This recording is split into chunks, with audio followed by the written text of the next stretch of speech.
முதல் வாசகம். முதல் பெற்றோரை படைத்ததும் அவர்களின் பாவமும். தொடக்க நூலிலிருந்து வாசகம். அதிகாரம் 2, இறைவசனங்கள் 7 முதல் 9 முடிய, மற்றும் அதிகாரம் 3, இறைவசனங்கள் 1 முதல் 7 முடிய. ஆண்டவராகிய கடவுள் நிலத்தின் மண்ணால் மனிதனை உருவாக்கி, அவன் நாசிகளில் உயிர் மூச்சை ஊத, மனிதன் உயிர் உள்ளவன் ஆனான். ஆண்டவராகிய கடவுள் கிழக்கே இருந்த ஏதேனில் ஒரு தோட்டம் அமைத்து, தாம் உருவாக்கிய மனிதனை அங்கே வைத்தார். ஆண்டவராகிய கடவுள் கண்ணுக்கு அழகானதும் உண்பதற்கு சுவையானதுமான எல்லா வகை மரங்களையும், தோட்டத்தின் நடுவில் வாழ்வின் மரத்தையும், நன்மை தீமை அறிவதற்கு ஏதுவான மரத்தையும் மண்ணிலிருந்து வளரச் செய்தார். ஆண்டவராகிய கடவுள் உருவாக்கிய காட்டு விலங்குகளிலெல்லாம் பாம்பு மிகவும் சூழ்ச்சி மிக்கதாக இருந்தது.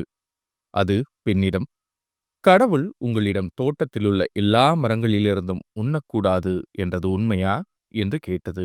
பெண் பாம்பிடம், தோட்டத்தில் இருக்கும் மரங்களின் பழங்களை நாங்கள் உண்ணலாம், ஆனால் தோட்டத்தின் நடுவில் உள்ள மரத்தின் கனியை மட்டும் நீங்கள் உண்ணக்கூடாது, அதை தொடவும் கூடாது, நீரினால் நீங்கள் சாவீர்கள் என்று கடவுள் சொன்னார் என்றாள். பாம்பு பெண்ணிடம், நீங்கள் சாகவே மாட்டீர்கள், ஏனெனில் நீங்கள் அதிலிருந்து உண்ணும் நாளில் உங்கள் கண்கள் திறக்கப்படும், நீங்கள் கடவுளைப் போல் நன்மை தீமையை அறிவீர்கள் என்பது கடவுளுக்கு தெரியும் என்றது. அந்த மரம் உண்பதற்கு சுவையானதாகவும், கண்களுக்கு களிப்பூட்டுவதாகவும், அறிவு பெறுவதற்கு விரும்பத்தக்கதாகவும் இருந்ததைக் கண்டு, பெண் அதன் பழத்தை பறித்து உண்டாள். அதை தன்னுடன் இருந்த தன் கணவனுக்கும் கொடுத்தாள். அவனும் உண்டான்.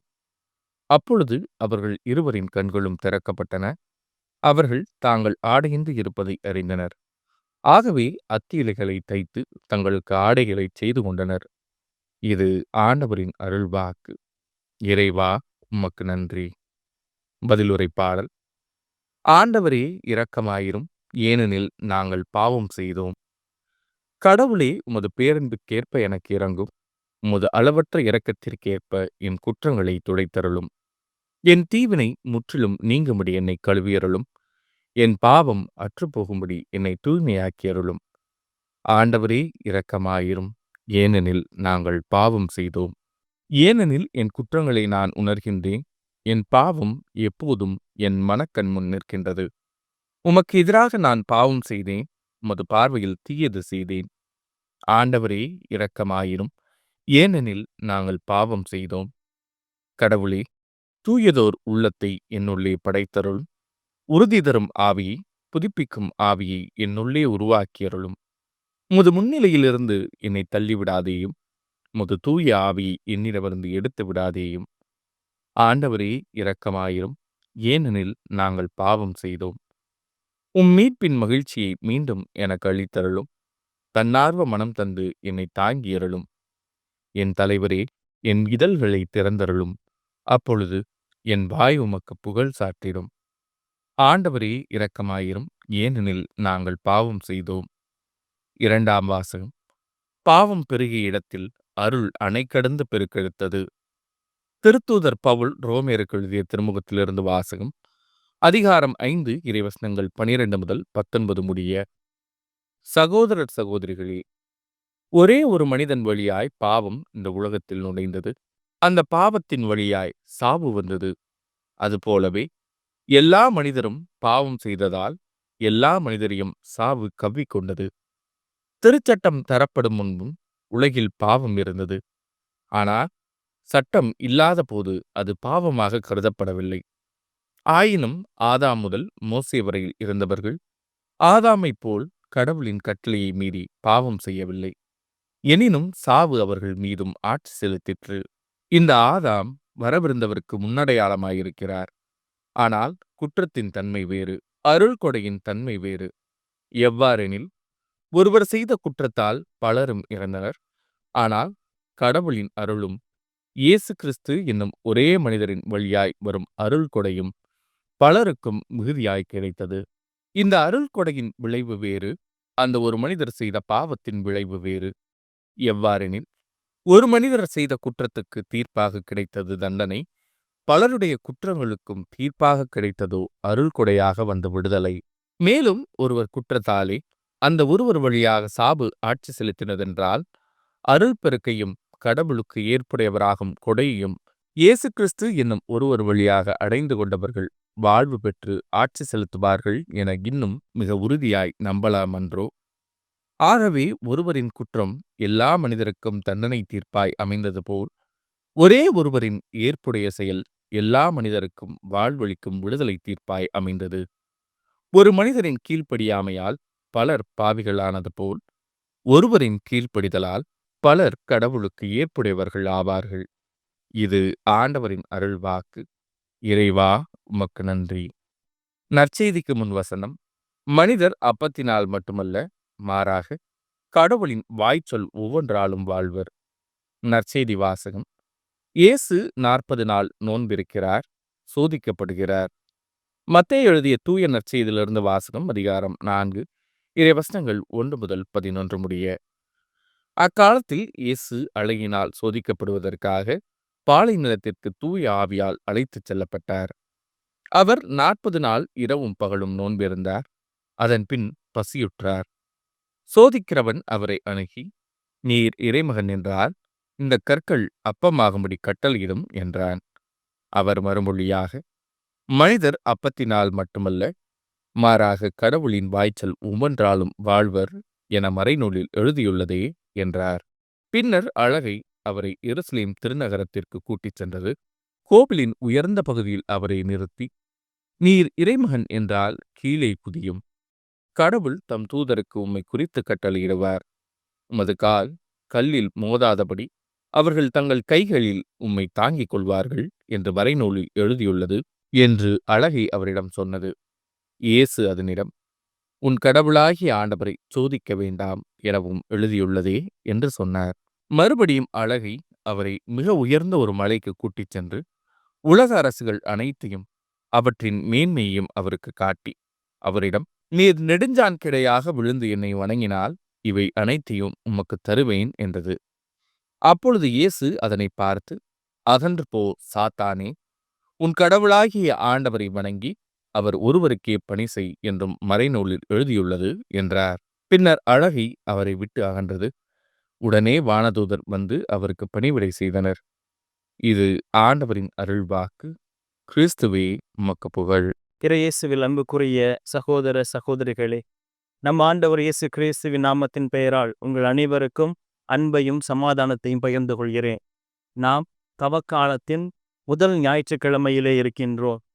இன்றைய நாளிலே நம் அன்பு ஆண்டவர் நம் அனைவரையுமே அவரை போல மாறவும் அவரை போல வாழவும் நமக்கு அழைப்பு விடுக்கின்றார். எவ்வாறு நம் அன்பு ஆண்டவர் அழகையினால் சோதிக்கப்பட்டு மீண்டும் அந்த சோதனைகளை வெற்றி கொண்டாரோ, அதை போன்று நாமும் நமது வாழ்வில் வரக்கூடிய சோதனைகளை கண்டு கலங்கி விடாமல், துவண்டு விடாமல், அஞ்சி விடாமல் மீண்டும் இயேசுவின் துணையோடு அதை எதிர்கொண்டு முன்வர நம்மை அழைக்கின்றார். ஒரு இளைஞன் சொல்கிறார், என்னால் அமைதியான மகிழ்ச்சியான வாழ்வு வாழ முடிகிறது. ஆனால் எனது வாழ்வில் வரக்கூடிய சோதனைகளை ஏற்றுக்கொண்டு வாழ்வது சற்று கடினமாக இருக்கிறது என்று சொல்கிறார். இறையேசுவில் அன்புக்குரியவர்களே, சோதனைகள் என்பது நமது வாழ்விலே எப்பொழுதும் இருந்து கொண்டுதான் இருக்கின்றது. அதை எவ்வாறு ஏற்றுக்கொண்டு கடந்து செல்கிறோம் என்று நாம் சிந்தித்து பார்க்க வேண்டும். நமது வாழ்வில் வரக்கூடிய சோதனைகளை 2 வழிகளில் நாம் ஏற்றுக்கொள்ளலாம். முதலாவது, வரக்கூடிய சோதனைகளை கடந்து செல்வது. இரண்டாவது, அந்த சோதனைகளோடு வாழ்வது. நாம் சோதனைகளை கடந்து செல்லும் பொழுது நாம் பாவத்திலிருந்து விலகி இருக்கின்றோம். இரண்டாவதாக, ஏற்றுக்கொண்டு வாழும் பொழுது நாம் பாவத்தில் விழுந்து பாவியாக மாறுகின்றோம். ஆக நமது வாழ்வில் வரக்கூடிய சோதனைகளை எவ்வாறு நாம் கண்டு வாழ்வில் முன்னோக்கி சென்று கொண்டிருக்கிறோம் என்பதை குறித்து நாம் சிந்தித்து பார்ப்போம். இன்றைய முதல் வாசகமானது தொடக்க நூலிலிருந்து எடுக்கப்பட்டிருக்கின்றது. அதிலே நம் ஆதி பெற்றோர் அவர்கள் வாழ்வு எவ்வாறு வாழ்ந்தார்கள், எவ்வாறு சாத்தானிற்கு தங்களை ஒப்புவித்தார்கள் என்று கொடுக்கப்பட்டிருக்கிறது. அதன் வழியாக எவ்வாறு பாவமாகப்பட்டது இவ்வுலகில் நுழைந்தது என்பதை பற்றியும் அழகாக சொல்லப்பட்டிருக்கிறது. ஆக நமது முதற் பெற்றோர் செய்த அந்த தவறினால் இந்த உலகிற்கு பாவங்கள் வந்தன. அந்த பாவத்திலிருந்து நம்மை மீட்டெடுப்பதற்காக நம் கடவுள் தம் ஒரே மகனை, நம் அன்பு ஆண்டவரை உலகிற்கு அனுப்பி நம் அனைவரையுமே நமது பாவத்திலிருந்து மீட்டிருக்கின்றார். இன்றைய 2ஆம் வாசகத்தில் திருத்தூதர் பவுல் ரோமியருக்கு எழுதிய திருமுகத்திலிருந்து எடுக்கப்பட்ட வார்த்தையாகப்பட்டது நமக்கு கொடுக்கப்பட்டிருக்கின்றது. அதிலே ஒரே ஒரு மனிதன் வழியாக பாவம் இந்த உலகில் நுழைந்தது, அந்த பாவத்தின் வழியாய் சாவு வந்தது என்று திருத்தூதர் பவுல் கூறுகிறார்.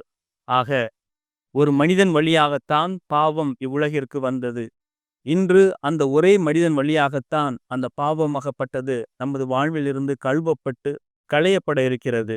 அது நம் அன்பு ஆண்டவரினால். இன்றைய நற்செய்தி வாசகத்தில் நம் அன்பு ஆண்டவர் அழகையினால் சோதிக்கப்படுவதற்காக தூய ஆவியானவர் நம் ஆண்டவர் இயேசு கிறிஸ்துவை பாலை நிலத்திற்கு அழைத்துச் செல்கின்றார். முதலாவது, இயேசு ஆண்டவர் அழகையினால் சோதிக்கப்படுவதற்கு தூய ஆவியானவரை அவருக்கு துணையாய் நிற்கின்றார். அடுத்தபடியாக அழகையின் சோதனை ஆரம்பமாகிறது. இந்நேரத்திலே நம் அன்பு ஆண்டவர் 40 நாட்கள் உண்ணா நோன்பிருந்து உடலினாலும் உள்ளத்தினாலும் சோர்வடைந்திருக்கிறார். ஆக இந்த நேரத்தில் அவரை எளிமையாக கவிழ்த்து விடலாம் என்று சாத்தானின் எண்ணம் இருக்கிறது. ஆனால் அவரது எண்ணத்தை எவ்வாறு நம் ஆண்டவர் இயேசு கிறிஸ்து தவிடுபொடியாக்கினார் என்பதை குறித்து பார்ப்போம். முதலாவதாக உடல் ரீதியான தேவை. 40 நாட்கள் உண்ணாமல் குடிக்காமல் நோன்பு இருந்ததினால் நம் அன்பு ஆண்டவர் சோர்ந்து போயிருக்கிறார். அதனை கண்ட சாத்தான், நீர் பசியா இருக்கின்றீர் அல்லவா, நீரும் கடவுளின் மகன்தானே, இந்த கல்லை அப்பமாக மாற்றி உண் என்று ஆண்டவரையே கட்டளை பிறப்பிக்கிறது. அவரது உடல் வலிமையினை காண்பித்து அவரை தவறு செய்ய தூண்டுகிறது. இறைமகன் அன்பு ஆண்டவர் இதற்கு அடிபணிந்து செல்பவர் கிடையாது. எனவேதான் அவர் கேட்கும் கேள்விகளுக்கு அமைதியான முறையிலே பதிலளிக்கின்றார். அதாவது, மனிதன் அப்பத்தினால் மட்டும் உயிர் வாழ்வது கிடையாது, மாறாக கடவுளிடமிருந்து வரக்கூடிய ஒவ்வொரு வார்த்தையினாலும் உயிர் வாழ்கிறான் என்று அதற்கு பதில்மொழி கொடுக்கின்றார்.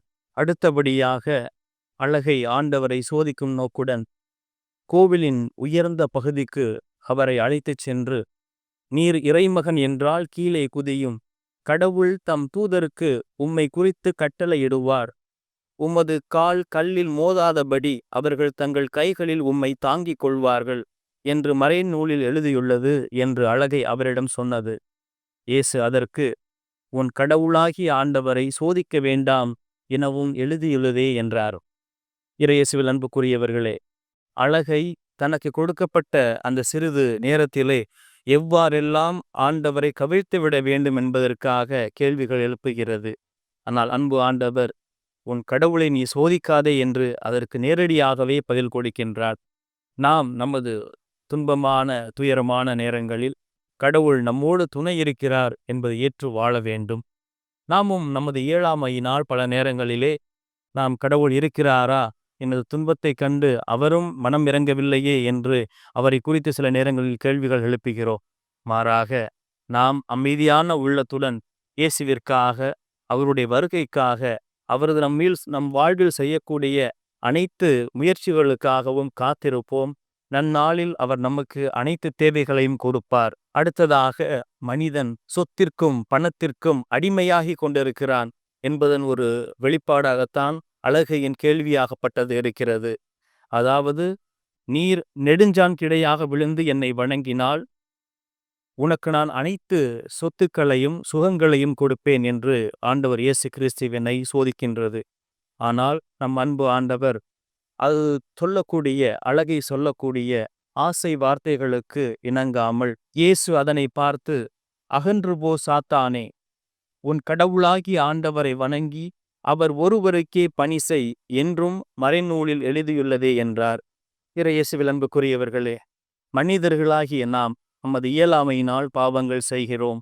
அந்த பாவத்திற்கு அழகையின் தூண்டுதல் இருப்பினும் அந்த அழகையின் வசம் நாம் சிக்கிவிடாமல் நம்மை நாமே காத்து கொள்ள இறைவனிடம் தொடர்ந்து வேண்டுவோம்.